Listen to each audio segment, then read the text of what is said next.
mid-range phone na bago versus a flagship phone, 1 or 2 years old na.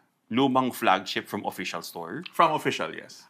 So, parang ang hirap kasi there are some mid-range phones that have caught up na to older flagship. Kung mas camera-centric kayo, I think flagships would still win out. Oh, definitely. Yun yung tinitignan nyo, camera, tapos yung feature set ng flagship na yun. Muli na kayo lumang flagship. Kasi, again, if it's from a legit store, like if you got it from Samsung online, ganyan.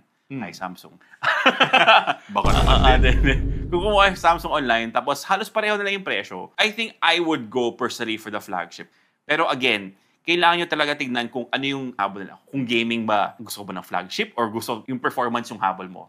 Pero sa akin kasi, I would go the other way. Kung bibili ka ng mid-range phone, titignan mo doon, ano ba mga freebies ng mid-range phone? Kasi usually yung mga brand, kung bibili ka ng second-hand flagship, kailangan mo rin tignan kung sino yung gumawa. Yes.